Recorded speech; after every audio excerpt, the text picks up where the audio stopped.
everyone. Hello, and thank you for joining us on Offsite Dirt. We're back with more high performance build. My name is Mark Wille, and I got to tell you, what we're getting into is something that is foundationally important for all our new construction. I'm joined today by Aron Jones, Joe Konopacki, and Shaun St-Amour. Joe, how are we doing today? We are doing great. It's a wonderful melty day here in the Chicagoland area. All the snow we had in the last couple of weeks is melting off as the temperatures rise, and everybody's basement's flooding if they've got little cracks and gaps in their foundation. So, how timely our conversation, Aron? They all need some sub-slab depressurization fields, don't they, Joe? Well, they need something, and water needs a place to go, and it's finding it. You Aron? need to let water out, even from underneath the slab. That's a thing. That's a thing.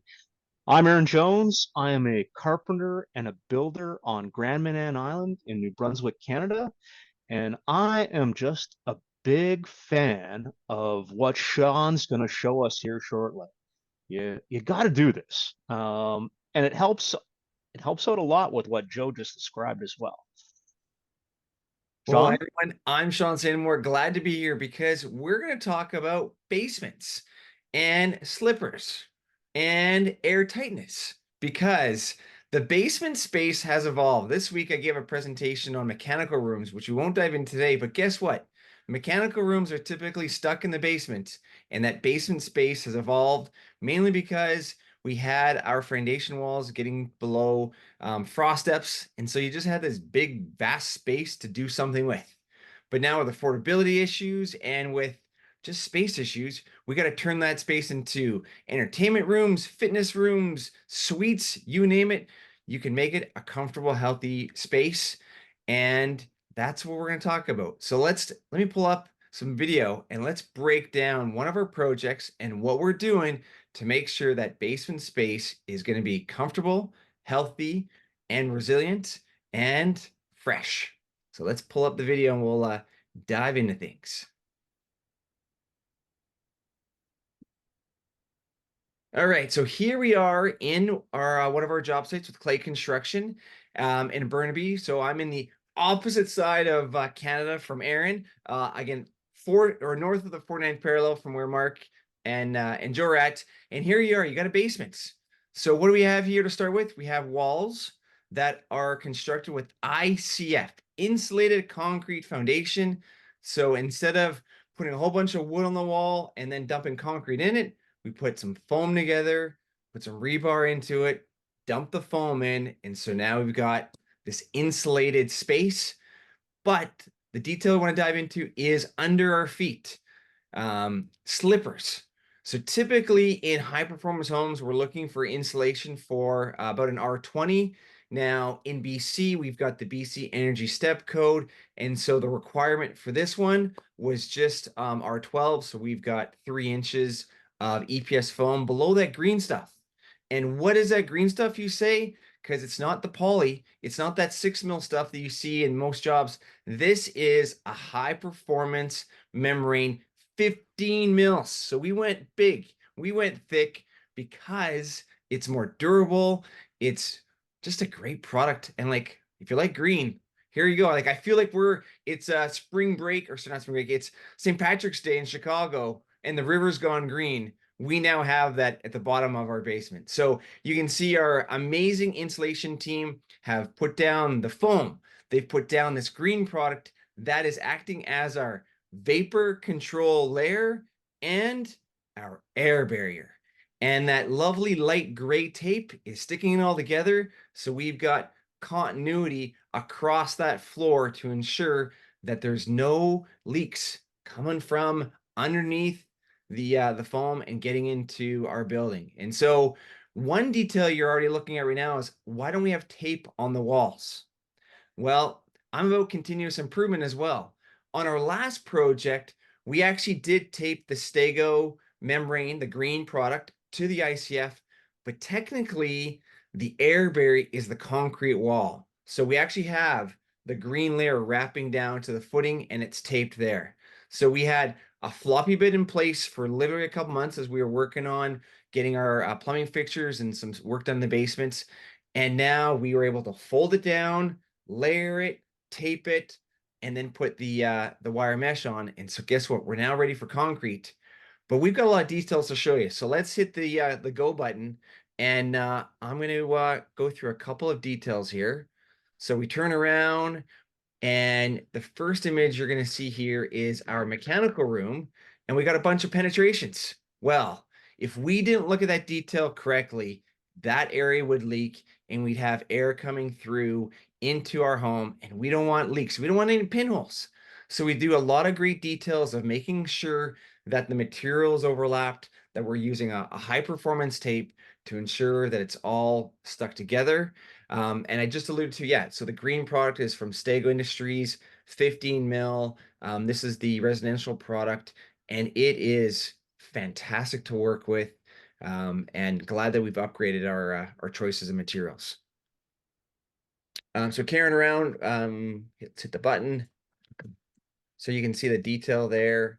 So I'll just keep going till I can show you this. So this is our mechanical room. We talked about before, our basements. That's where the mechanical room was for many, many years. We've now kind of enclosed it because the space we just saw was going to be the client's rec room, TV room, hangout room. Going to be a fun place to do because the stairs are going to come down just above us. And this mechanical room will actually be spacious because we've got 9-foot ceilings in the basement. But here you can see the water line coming in. You can see that we've got water lines heading out to the basement suite, hose bibs. So those are those blue lines. Now, if you can see my arrow, this pipe right here is the main floor drain for a mechanical room. Now, this pipe here is the drain for our HRV. And the other pipe that I just showed you was the condensate drain for our air handling unit. So the reason that we have those pipes away from the middle, because we don't want to have any tripping hazards in our mechanical room. So a lot of detail and planning. So right now, you just see what you see. What we've envisioned is a finished, beautiful mechanical room. All the machines are properly placed where they need to be. Electricians know where they got to put plugs for their equipment. Tradespeople know where the drain lines need to go. And you can even see here on the right, our low voltage technology guys know where they're going to be putting their pipes, and our electricians have their main line going to the main feed. And guess what? All airtight, nicely done. Shaun, the floor drain, for instance, that's left tall, and after the pour, you'll trim to finish height. Yeah, and the reason we did that, again, you can say, hey, we're wasting material. It's a long enough length that we'll reuse it on a different job site in a different area. We left it tall enough, and we'll kind of show you another feeder, is because we've actually tied it to our floor trusses. Sorry, floor joists. We're moving to floor trusses on our next project, so that when our trades are in there, they don't bash it around, because if they hit it and we don't get the right slope of our drains, there could be potential problems. So we tie it up high to ensure that we've got the right slope in the drain. And in your market, what is that? Is that like an ABS plastic? It is. Or Yeah, okay. it's ABS. Yeah, so we'll typically do cast iron in between the walls to help reduce sound. And again, that's kind of a clay standard. You know, we start our projects and we say, okay, these are things we do differently because we want to enhance comfort and health. And so you can, you know, reduce those items, but we know they're going to be problems, and so we just let people know, hey, why is our price a little higher? Because we know you're going to want certain things. And this client, of course, bought into a lot of these features because comfort and health and energy efficiency and resiliency was high on their list. So we'll sneak out of the mechanical room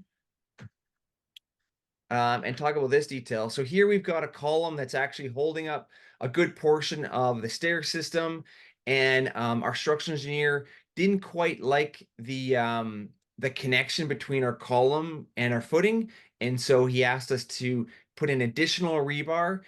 So from a thermal bridge, this is definitely a thermal bridge in the home, but we're step code 5, not passive house, and so we can get away with thermal bridges, but we're aware of the detail. And that's what's nice about how we do things is depending on how the level certification or energy efficiency the client wants to go to, we can dial things back. And so we have put in rebar, hilted them into place with epoxy. And so we'll pour all that in place into the slab to make sure that that column and that structural load is really supported to what the engineer required. When we're talking about the thermal bridges and the thermal breaks as well, though, your ground temperature is between 50 and 55 Fahrenheit. Someone can do the Celsius translation. But the basement temperatures kind of hover between 67 and 72. So that's a minor delta anyway. You're absolutely correct. You wouldn't even It's feel nice it. to just know the details, and we can play with things, right? Like, oh, you know what? That one's minor. We'll focus on the bigger things. And our good friends over at Emu talk about elephants and mice, and you pick and choose which ones you want to attack and deal with. But we're aware of the detail. We could have peeled it back and stuck foam underneath, but we're good. All of our foundations have 8 inches of crushed gravel, so that when we have pad footings like this, they'll be minimum 6 inches. So code and the engineer want 6. We go to 8 because you know what? When the guy excavates, we just do one level surface and then we bring up the house, and lots of opportunity for to water get out of. This is in an area of Vancouver, mountains right here. There's a beautiful stream in the backyard. Water is flowing on this site, and it's not flowing around the building and around this house, which is exciting because neighbors have issues. This one doesn't, because we took the details to ensure water is going down and out and into the storm. So we got a structural detail, but we'll continue on looking at the next kind of space. So that area there, we talk about basement space. That's going to be where the homeowner has the gym. Got a nice window, Euroline high performance window, get some daylight into there. But that's what they're turning that space in. Now on the left side is where it's going to get turned into a 2-bedroom suite. And so now you have some water lines that are moving away from the mechanical room and heading towards, and the little yellow line you see in the middle, that was some caution tape that we used to help keep one of the pipes where it needs to be. So not just a regular piece of rope, one that people won't walk into, and make sure they don't step on the drain. So we come around the corner and you've got, again, nice spacious bedroom for some renters or his parents. There is the suites bathroom, and you can see we've prepped now for the shower. It's going to be a step down shower, so a curbless shower. And you can see again the level of detail. Like, yeah, we've invested in some tape, but some areas get really complex and need to ensure we dial in the the minimizing of the pinholes, as I keep saying. So there's the work. You can see there some water lines going to the sink. There it is, where we noticed the drain line going through, and you can see where the island's going to be. So pretty quickly, even with what we've got, you can get an idea of what that finished space will look like, because the site's clean, efficient. People clearly mark out what they need, and the trades work together. So we'll keep zooming through the space. You can see how we've tied off to the floor joists. And there you go. That is going to be a comfortable, healthy, fresh basement. Hey, Shaun, do the wood partition walls, do they set on top of this, or do they have their own footings? So yeah, so those ones are load bearing, so they're down onto a footing. So originally when we designed the house, so this is interesting again about planning at the very beginning. One of the constraints that we didn't know from the homeowner is that he did not want to have a sump pump. And so what that meant is he wanted all the drains to flow, and we were really close to our measurement. So the basement was supposed to be 9 foot. We actually raised up those walls to be so that end up being 8'9". And we just got through where the pipes that are going to that last bathroom will be below 4 inches of concrete. But yeah, our good friend at Dispatch Plumbing had to do a lot of millimeter thinking, not imperial. We were going metric here to ensure that we got the right grades in all of our drains, so that the client could avoid having a sump pump and any type of any pumps in the system. So This is pretty great when you have a client that's dialed in and rolls out that expectations. It's a lot to shoot for from the foundational planning of a structure to remove the sump and ejection system. But if it works for the pitch, which I've seen your plumbers work, they got it dialed in. So that's the mastery of the client, uh, getting their information at the right time and the team over delivering with the skills that they have as professionals. yeah. So with that footing, we actually end up putting two pressure treated 2x6s to kind of raise up the floor. We wrapped it all with the Stego to make sure that, there's no issues there, to ensure just, again, you have choices, good, better, best, and it doesn't take much to just make those fine improvements. This is excellent, Shaun. I mean, anytime you can eliminate a mechanical system and let gravity do the work for you. Gravity always wins anyways, Yeah. and it It never lasts turns far off. longer than a pump ever will. Exactly. As long as you pay your gravity bill, you are good. I like that line. Pay your gravity bill. Really appreciate the planning and the sequencing that had to happen to make sure that this all worked as well as it did and as seamlessly as it did. Because this is a beautiful site. So, and again, we talk about continuous improvement. We've just finished doing our mid-construction blower test on a project where, again, the Stego was taped to the ICF, and we did get mid-construction. Just looking at our exterior barrier, we're right around the 1 mark, 1 ACH 50 for passive house standards. Sorry, for blower door testing. But again, I want to fine tune things. And so knowing that, again, we weren't continuous to the concrete, that's when we did the floppy bit down to the footing. And we'll see if this little bit of extra improves things. Nice. So tightness for air, tightness for vapor, tightness for gases, Yeah. tightness for critter control, right? And on the onset of this, if you were distracted by the acronym of ICF, it was described, but the word for word is an insulated concrete form. So that sandwich is there, and Shaun made sure to point out that that concrete is the air barrier there. So when you're not seeing the tape around the edge, again, go back and look at that spot. That's a detail of choice, and that's a detail that's really going to help the concrete finishers explode a little bit faster because they're not having to worry about the corners because of the floppy bit that you laid in. In fact, it's a great setup if they wanted to have a nice finished concrete floor for the steps later in that. If that's one of your plans, write down this detail, talk to Shaun and his crew. Yeah, you talk about gases. So Vancouver, we're lucky we don't have radon in our area. In a couple areas, it's minor, so we don't have to worry about any radon mitigation. But this product is great for just ensuring that if there's any issues, because it's so robust, being 15 mils, that we won't have any punctures, and just ensure that any, if there's anything gases below, they're going to be going through the crushed rock that we have below this entire house. This looks great, Shaun. So that floppy bit you were talking about, did that get laid on the footing and then the forms got set on top and then the concrete got poured inside the form?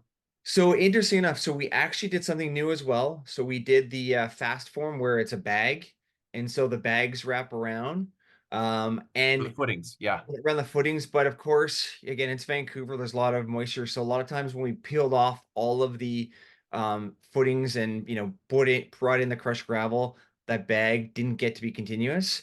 So what I made sure is we taped to the concrete, and the product you can see there, that gray tape sticks great to the concrete. And so, again, good, better, best. We could stick to either the plastic bag or to the concrete. I just went to the concrete. And so you have, in a sense, that stuck on the one side because I want to get pressure from the crushed gravel against it. So it's goes up the footing, across the top of it, and then was again flopping on the forms. And again, we just had a whole bunch of nails, just tack it on because it's pretty easy to just put into the foam. and run it around. Of course, you can see here there's a lot of corners in this basement, and that took a bit of extra detailing to ensure that we didn't get pinholes in those corners. But we work with a really good insulator that helps us out achieving our air tightness scores, and they get it, and they kind of like working on us because we're all about doing improvements. They were actually worried about that gap in the corner, so they actually went around just and did a little spray foam joint just to fill in that space, because they didn't get my detail, and they were worried because they've always just taped to the concrete. So they came back and did a bit of an extra special detail because they again, up in their game, and didn't quite fully understand it. And so belts and suspenders with them, they added a bit of. Shaun, let's watch the final seconds of the video and let's wrap it up.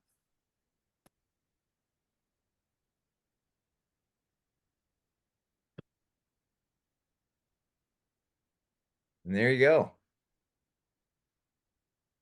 Well, thanks everyone for joining the basement edition of High Performance Build. If you don't have basements, this might also help for your crawl space, but remember to decide whether it's the inside or the outside of the house. That's the next decision you'll come to. Shaun St-Amour, Joe Konopacki, Aron Jones, Offsite Dirt, High Performance Build. We'll see you on the next one.